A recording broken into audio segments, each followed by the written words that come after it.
नमस्कार, welcome to my channel ST education. आज आम संयोजक टिश्यू विषय पढ़ा।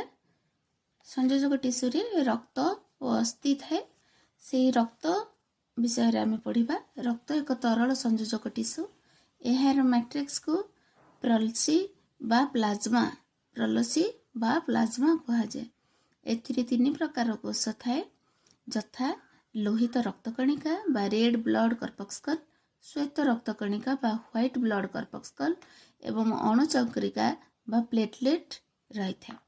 यह समस्त कोष और रक्त रे भासमान अवस्था रही थांती। प्लाज्मा रे जलीय अंश प्राय 90 ରୁ 92%। ता सहित तहिरे विभिन्न लवण, प्रोटीन और हार्मोन इत्यादि मध्य रही था।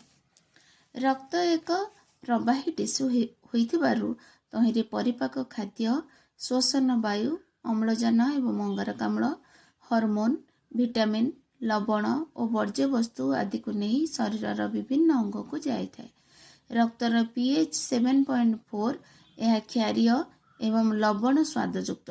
जड़े सुस्थ वयस्क व्यक्तिर शरीर में प्राय 5 ରୁ 6 लिटर रक्त थाए। रक्त रे थिबा लवण मानक मध्यरे chloride, carbonate, bicarbonate, sulphate, phosphate आदि प्रधान। यही लवण समस्त सोडियम, कैल्शियम और लौहयुक्त होई रही थांती।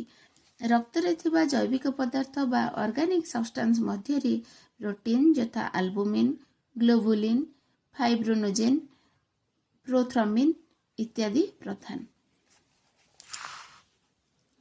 तापरे शरीर भितरे रक्तर चल प्रचल समय रे यह साधारणतः जमाट बांधि न थाए, कारण रक्त रे हेपारिन नामक एक पदार्थ यह जमाट बांधिबारु रक्षा करिथाए।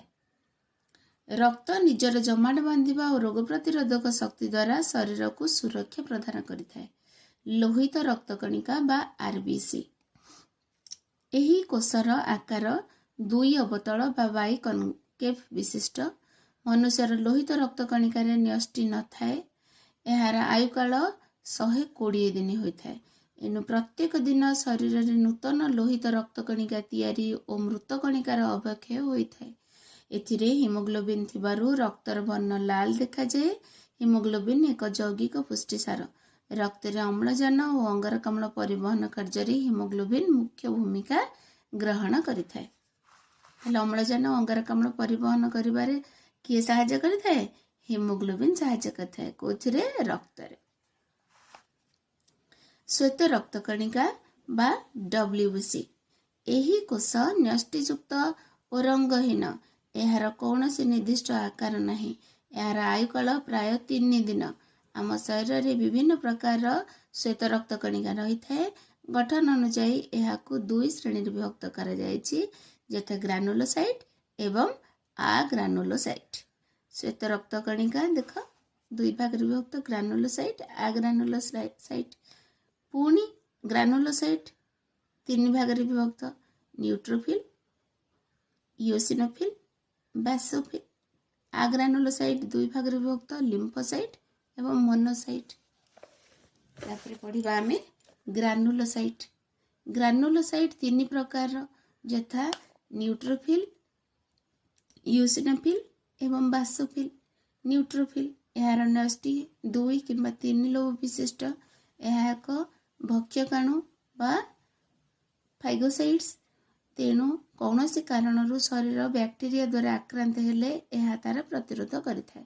देहरे जदि बैक्टेरिया बा शरीर रे बैक्टेरिया किछि आक्रांत करिथांती, ताहले कि रक्षा करिथाए? हमकु न्यूट्रोफिल रक्षा करिथाए। इओसिनोफिल कौन?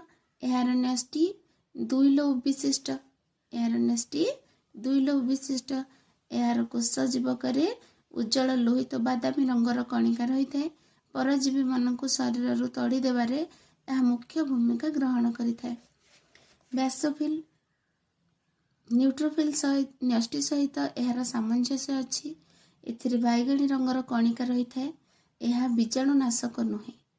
आग्रानुलोसाइट यह 2 प्रकार, यथा लिम्फोसाइट और मोनोसाइट। लिम्फोसाइट कौन? यार न्यष्टि साधारणतः गोलाकार और सामान्य छिद्रयुक्त। यार रोग प्रतिरोधक शक्ति सर्वाधिक होता है। मोनोसाइट यह श्वेत रक्त कणिकार सबुठारु बृहत्तम कोष। यार न्यष्टि 2 किंवा 3 लोब विशिष्ट। शरीर को प्रवेश करिଥିବା बैक्टेरिया और क्षतिकारी बाह्य वस्तु को विनाश करी यह शरीर को परिष्कार करिथाए। ताले ये मध्य बैक्टेरिया और क्षतिकारी बाह्य वस्तु को नष्ट करिथाए एवं शरीर को परिष्कार रखिथाए। देखो स्ट्रक्चर केमिति रहिछि। Neutrophil, eosinophil, basophil, then lymphocyte, monocyte. ये सब कौन? श्वेत रक्त कणिका, व्हाइट ब्लड कर्पस्कल बा श्वेत रक्त कणिका। ताहले आमे संयोजक टिश्यू विषय आमे पढ़िले। रक्त विषय रे रक्तर तार प्रकार भेद, श्वेत रक्त कणिका एवं लोहित रक्त कणिका संपर्क में आमे पढ़िले।